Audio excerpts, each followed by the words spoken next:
국내 투자자들에게 도움이 될 만한 해외 영상들이 많습니다. 하지만 자동 번역으로는 잘 이해가 되질 않아 구독자분들이 보기 편하도록 재번역하였습니다.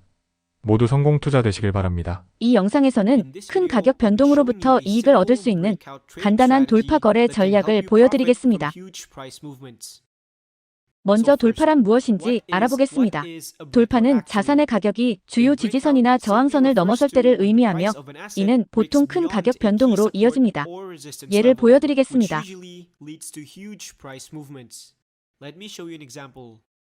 이 차트에서 우리는 가격이 범위 내에서 움직이고 있음을 볼 수 있으며 따라서 위에 저항선을 아래에 지지선을 설정할 수 있습니다. 돌파가 여러 번 거부되었습니다. 이제 가격이 주요선을 돌파하자마자 주목하십시오. 시장이 상승세를 타기 시작했습니다. 그리고 이것은 좋은 매수 진입 기회가 되었을 것입니다. 이제 질문은 우리는 어떻게 이런 설정을 찾을 수 있을까요? 시장이 잠재적으로 돌파할 수 있는 곳은 어디일까요? 간단한 방법은 돌파 패턴을 찾는 것입니다. 대부분의 여러분이 이러한 패턴을 본 적이 있을 것이라고 확신합니다. 직사각형, 깃발형, 쐐기 삼각형 등 다양한 패턴이 있습니다. 이제 트레이더들이 이 패턴 목록을 보고 흔히 하는 실수는 시장이 그림과 정확히 같은 움직임을 할 때까지 기다리는 것입니다. 예를 들어 그들은 쐐기 패턴을 보고 이와 정확히 같은 움직임을 하는 캔들을 찾으려고 합니다. 만약 여러분이 여전히 이렇게 하고 있다면 단 하나의 패턴도 발견하지 못할 것이라고 장담할 수 있습니다. 왜냐하면 현실에서는 가격이 이렇게 움직이지 않기 때문입니다. 따라서 여러분이 집중해야 할 것은 주요 저항과 지지를 찾는 것입니다. 예를 들어보겠습니다. 여기 차트의 상단을 보면 가격이 낮은 고점을 형성하고 있다는 것을 알 수 있습니다. 이는 그 위에 하향 추세선을 그릴 수 있다는 의미입니다. 여러 번의 저항이 있었기 때문입니다. 다음으로 차트 아래를 보면 더 많은 지지가 있었고 그래서 여기 아래에 지지선을 그립니다. 자세히 보면 우리는 삼각형 패턴을 발견했습니다. 왜냐하면 동일한 주요 자리에서 하향 추세선 그리고 지지선이 있기 때문입니다. 이 개념은 다른 패턴에도 적용됩니다. 지지선과 저항선을 발견하면 직사각형 패턴이 되고 두 개의 반대 방향 추세선을 발견하면 그것은 펜던트 패턴입니다. 같은 방향으로 향하는 두 개의 추세선을 발견하면 그것은 깃발 패턴입니다. 따라서 이 핵심 개념을 알면 패턴의 이름을 외울 필요조차 없습니다. 삼각형이든 쐐기든 직사각형이든 결국 중요한 것은 모두 하나의 개념에 기반하고 있습니다. 가격이 정리되고 주요 저항과 지지가 형성된 후 돌파합니다. 그러니 이러한 주요 저항선 찾을 수 있다면 전략은 여전히 유효할 것입니다. 이제 패턴을 식별했다면 다음 단계는 돌파의 방향을 예측하는 것입니다. 상승할지 하락할지에 대한 트레이더들의 일반적인 실수는 처음 보는 돌파에서 즉시 포지션을 취하는 것입니다. 예를 들어 여기서 우리는 지지선과 저항선을 모두 발견했습니다. 즉, 우리는 직사각형 패턴을 찾은 것입니다. 다음으로 우리는 캔들이 상단 레벨 바로 위에서 약간 돌파된 것을 볼 수 있습니다. 이제 트레이더들은 이것을 보고 가격이 저항선을 넘어섰다고 생각할 것이고 따라서 상승세가 확실히 발생할 것이라고 믿습니다. 하지만 이것은 실제로 잘못된 사고방식입니다. 왜냐하면 돌파는 추세와 같지 않기 때문입니다. 잘못된 돌파일 가능성이 있습니다. 이는 가격이 중요한 저항선을 넘어섰다가 다시 내려오는 경우입니다. 그래서 여기서 매수 포지션을 취했다면 실제로 손해를 보게 될 것입니다. 그렇다면 이러한 잘못된 돌파를 어떻게 피할 수 있을까요? 제가 잘못된 돌파를 피하기 위해 사용하는 간단한 요령은 돌파 시 모멘텀 캔들을 찾는 것입니다. 모멘텀 캔들은 큰 캔들이나 여러 개의 중간 크기 캔들 형태일 수 있습니다. 예를 들어 보여드리겠습니다. 이 차트에서 가격이 낮은 고점을 형성하고 있는 것을 볼 수 있습니다. 즉, 여기 위에 하향 추세선을 그릴 수 있습니다. 그리고 그 아래에는 우리는 더 높은 저점을 발견했습니다. 그래서 여기 아래에도 상승 추세선을 그립니다. 이제 우리는 페넌스 패턴을 찾았습니다. 다음으로 우리는 큰 초록색 캔들이 상단 추세선을 넘어서는 것을 보았습니다. 하지만 자세히 보면 캔들이 아래쪽에서 시작되고 그중 일부만 보인다는 것을 알 수 있습니다. 이런 상황에서는 다음 캔들이 형성될 때까지 기다려 추가 확인이 필요합니다. 만약 또 다른 중간 크기의 초록색 캔들이 나타난다면 그러면 이것은 모멘텀 캔들로 간주됩니다. 하지만 불행히도 빨간 캔들이 형성되었습니다. 그래서 우리는 이 신호를 무시합니다. 다음으로 큰 초록색 캔들이 돌파하는 것을 보았습니다. 하지만 이번에는 그중 큰 부분이 돌파했습니다. 그래서 이것은 모멘텀 캔들로 간주됩니다. 이제 모멘텀 캔들이 형성된 후 발생할 수 있는 세 가지 시나리오가 있습니다. 첫째, 가격이 계속 상승 추세를 유지합니다. 둘째, 가격이 이전의 주요 수준으로 되돌아간 후 계속 상승하고, 셋째, 가격이 하락으로 반전되면 이는 잘못된 돌파로 간주됩니다. 그렇다면 우리는 무엇을 해야 할까요? 진입하기 전에 가격이 되돌아가기를 기다려야 할까요?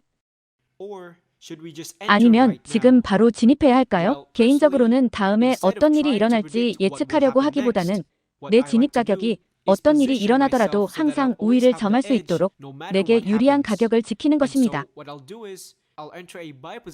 그래서 내가 할 일은 모멘텀 캔들이 완성될 때 매수 포지션에 진입하고 주요 수준 바로 아래에 손절매를 설정하는 것입니다. 이렇게 하면 어떤 상황에서도 이익을 얻을 수 있습니다. 첫 번째 시나리오가 발생하고 가격이 계속 상승하면 나는 이익을 얻게 됩니다. 두 번째 시나리오가 발생하여 가격이 주요 수준으로 되돌아간 후 다시 상승하면 내 손절매는 걸리지 않고 여전히 이익을 얻게 됩니다. 세 번째 시나리오가 발생하여 불행히도 잘못된 돌파가 발생하면 내 손절매가 걸려 더 많은 돈을 잃는 것을 방지할 수 있습니다. 다음 단계는 이제 매수 포지션에 진입하고 손절매를 설정한 후 이익 목표를 설정하는 것입니다. 먼저 돌파 전략에서는 가격이 매우 큰 상승폭을 가지는 경향이 있다는 것을 기억해야 합니다. 따라서 고정 이익 목표를 설정한다면 예를 들어 손절매의 1.5배로 설정한다고 가정해 보겠습니다. 이렇게 되면 우리는 기본적으로 상승 잠재력을 제한하고 있습니다. 그래서 가격이 큰 변동을 일으킬 경우 더 좋은 이익을 얻을 수 있도록 하기 위해 제가 좋아하는 방법은 이른바 2단계 이익 실현 시스템을 사용하는 것입니다. 이 시스템은 첫 번째 단계는 손절매의 1.5배의 고정 이익 목표를 설정하는 것입니다. 다음으로 가격이 첫 번째 이익 목표에 도달하면 모든 포지션을 청산하는 대신 절반만 합니다. 그런 다음 손절매를 본전으로 이동시킵니다. 이제 새로운 손절매가 설정된 상태에서 나머지 절반의 포지션이 있습니다. 이제 2단계 이익 실현 시스템의 두 번째 단계로 넘어갑니다. 다음 단계에서는 샹들리에 스톱 지표라고 불리는 것을 적용해야 합니다. 다음으로 설정으로 가서 ATR 값을 이만큼 변경하세요. 이제 남은 절반의 거래를 계속 진행하면 됩니다. 샹들리에 스톱 색상이 바뀔 때까지 기다리세요.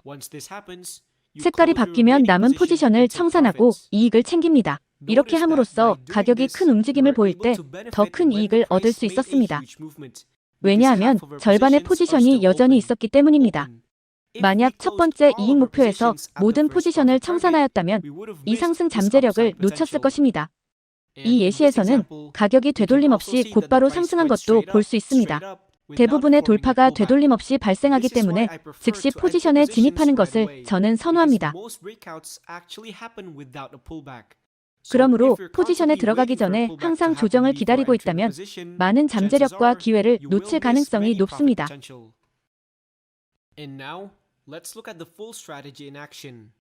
이제 이 차트에서는 전체 전략이 어떻게 작동하는지 살펴보겠습니다.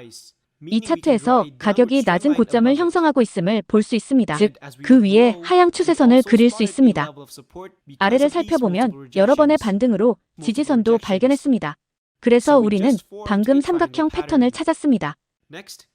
다음으로 중간 크기의 녹색 캔들이 주요 추세선을 넘어섰습니다. 하지만 이 캔들은 모멘텀 캔들로는 너무 작아서 신호를 무시합니다. 그런 다음 빨간 캔들이 주요 수준 아래로 깨진 것을 볼 수 있지만 여전히 모멘텀 캔들로는 너무 작습니다. 그래서 우리는 다시 한번 신호를 무시합니다. 다음으로 그 이후에 형성된 여러 개의 빨간 캔들을 볼 수 있습니다. 그래서 이 여러 개의 캔들은 모멘텀 캔들로 간주됩니다. 그래서 우리는 숏 포지션을 취합니다. 이제 첫 번째 손절매를 설정합니다. 주요 수준보다 약간 위에 두고 두 단계 이익 실현 시스템을 적용합니다. 첫 번째 단계로 손절매의 1.5배의 이익 목표를 설정합니다. 가격이 도달하면 포지션의 절반을 청산하고 손절매를 본전으로 이동한 후 두 번째 단계로 진행합니다. 샹들리에 스톱 지표를 적용하고 값을 2로 변경합니다. 그럼 남은 거래가 계속 진행되도록 두기만 하면 됩니다. 샹들리에가 색상을 바뀔 때까지요. 색깔이 바뀌면 전체 포지션을 청산합니다.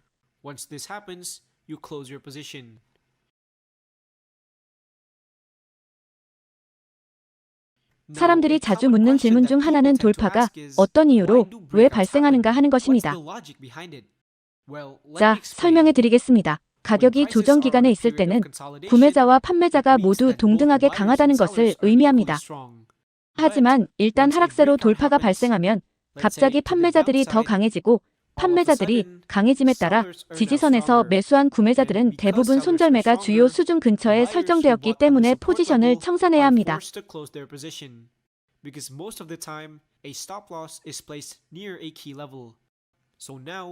그래서 이제 구매자들은 손절매에 걸리고 맙니다. 게다가 판매자들은 계속해서 밀어붙입니다. 그래서 하락 모멘텀은 훨씬 더 강해집니다.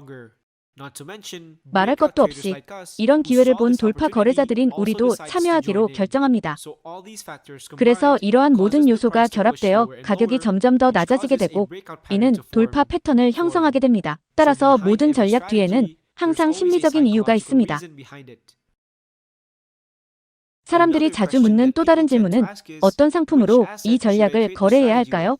입니다. 돌파 전략은 갑작스럽고 큰 움직임을 좋아하는 상품과 매우 잘 작동합니다. 양추도 돌파 매매입니다. 롱을 진입하려면 일봉에서 정고점 상단 돌파가 확인될 때 상방이라 판단합니다. 반대로 숏을 진입하려면 일봉상 전저점 하단 이탈 시 하방이라 판단합니다. 하지만 영상의 설명처럼 패턴이나 모멘텀 캔들을 찾는 수고는 실수가 나올 수 있고 더 간단하고 간편한 추세를 찾는 방법이 필요했습니다. 그게 바로 정고점 전저점 돌파 매매입니다. 또 분할 청산도 중요하지만 추가 매수도 더욱 중요하다는 말을 마지막으로 전합니다.